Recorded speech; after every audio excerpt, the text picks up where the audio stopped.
In this question, we will focus on purchase. Number one, purchase for cash, if only purchase is given. Number two, goods purchase from Sony, it means credit transaction.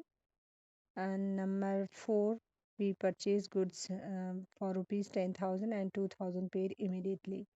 It means ये जो transaction है 8,000 के creditors create कर रहा है. Then finally we are making payment to creditors.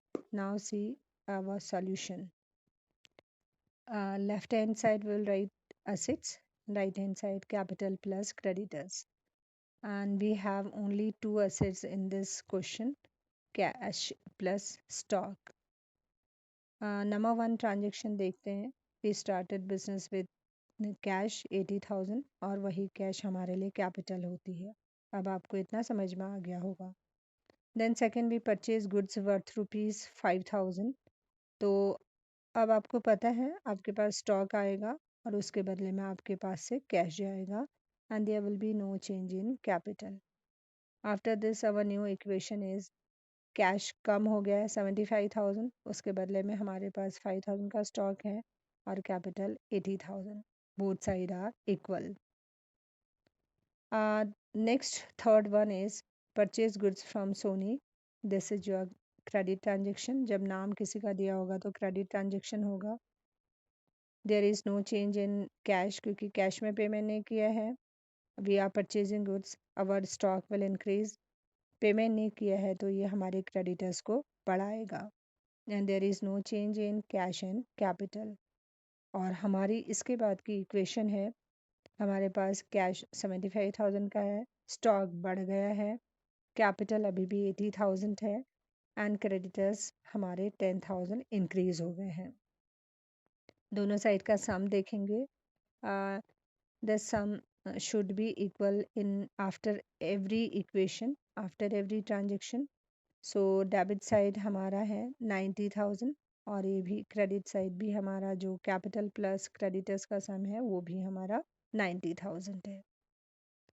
Then purchase goods, हमने total purchase किया है 10,000 का, हमने पेमेंट किया 2,000, तो स्टॉक हमारे पास आएगा 10,000 का. जितना हमने पेमेंट किया है 2,000 हम डिडक्ट करेंगे कैश में से and remaining amount we will pay in future. और जो हमने क्रेडिट में परचेज किए हैं ये हमारे क्रेडिटर्स को इंक्रीज करेंगे. After this transaction our new position is cash we have 73,000, stock 25,000 हो गया है, कैपिटल 80,000 है और क्रेडिटर्स हमारे 18,000 है. टोटल करेंगे दोनों साइड का तो total of both side is 98,000. 73 plus 25 98, 80 plus 18 98.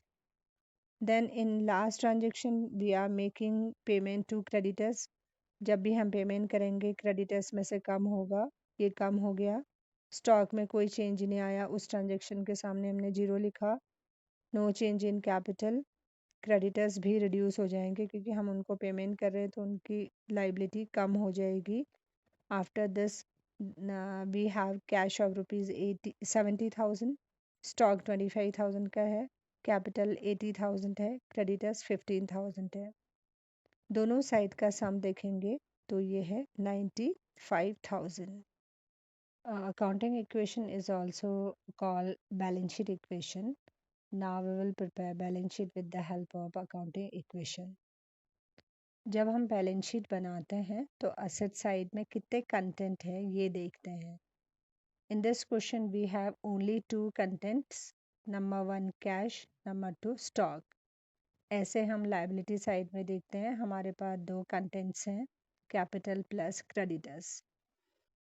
Contents ये हैं but we write last balance of these contents. जैसे यहाँ पे कैश का लास्ट बैलेंस है 70,000, स्टॉक का लास्ट है 25,000, कैपिटल का 80, क्रेडिटर्स का 15,000.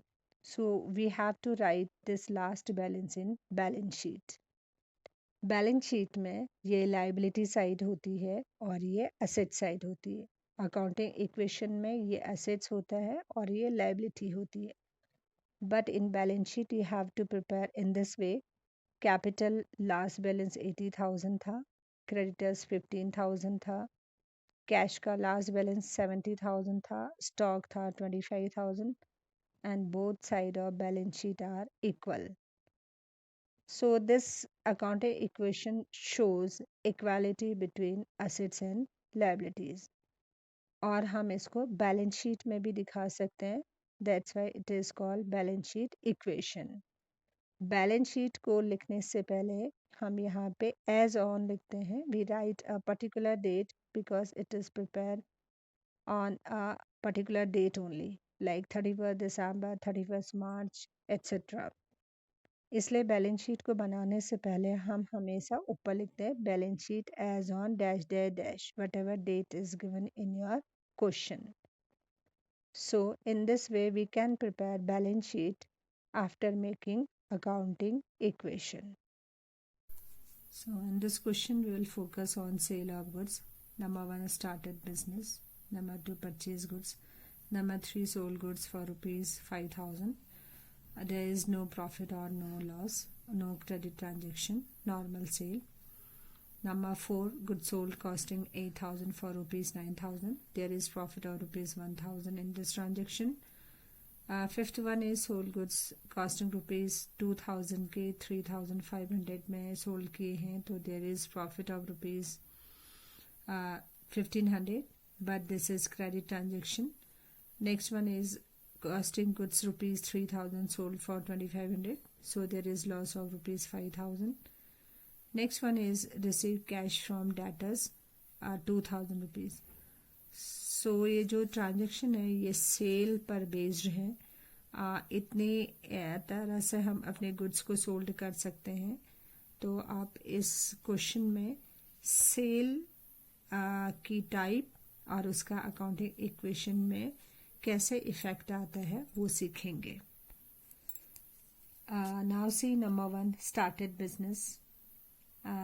We started business with cash 80,000 and same time we will have cash asset side में 80,000 का होगा. कैपिटल भी हमारे पास 80,000 की होगी. ऊपर क्वेश्चन देखने से हमें पता है कि हमारे पास क्वेश्चन में एक तो कैश है, स्टॉक है और डेटर्स हैं. आप ये 3 कॉलम्स पहले बना सकते हैं और left hand side right hand side में हमारे पास कैपिटल और लाइबिलिटी है. Then second transaction is we purchase goods. तो नॉर्मल परचेज था, कैश परचेज, कैश रिड्यूस हुआ और उसकी जगह पे हमारे पास स्टॉक आया 50,000 का. New equation after this transaction is cash 30,000 we have, stock 50,000 और capital 80,000. Then we sold goods without profit और लॉस. तो जब हम गुड्स को सोल्ड करेंगे तो जस्ट इसकी रिवर्स कंडीशन होगी. जो परचेज किया था हमारे पास से स्टॉक जाएगा और उसके बदले में हमारे पास कैश आएगा and there will be no change in capital. After this we have this equation. 35,000 का कैश है, 45,000 का स्टॉक है, capital 80,000 and total of both side is equal. हर लाइन के बाद ये चेक करेंगे कि इक्वल है या नहीं है, क्योंकि आपका एक भी लाइन में अगर सम इक्वल नहीं होता है तो नीचे आप सारी कैलकुलेशन गलत कर सकते हैं. Then next one is goods costing rupees 8,000 we are selling for 9,000, so there is profit of rupees 1,000. 8 के गुड्स 9 में बेचेंगे तो प्रॉफिट 1,000 का होगा. तो अब क्या करेंगे, इसको हम कैश हमको मिला 9,000 ऐड करेंगे, स्टॉक गया 8,000 का माइनस किया और उसके बाद जो प्रॉफिट की अमाउंट थी 1,000 वो हमने यहाँ पर ऐड कर दिया. दिस इज कैश ट्रांजेक्शन, क्योंकि क्वेश्चन में कुछ मेंशन नहीं था, इट मीन्स कैश ट्रांजेक्शन. और उसके बाद हमारे पास कैश 44,000 का है, स्टॉक 37,000 का रिड्यूस हो गया सोल्ड किया तो, और प्रॉफिट ने हमारी कैपिटल को इंक्रीज कर दिया है. देन वी सोल्ड गुड्स 2,000 के थे 3,500 में. Name of person is given. 2 Mohan दिया था. 2 मोहन मीन्स क्रेडिट ट्रांजेक्शन. जब भी नाम दिया होगा तो क्रेडिट ट्रांजेक्शन होगा. जब हम किसी को क्रेडिट में सेल करते हैं तो हमारी उससे डेटर्स बढ़ते हैं।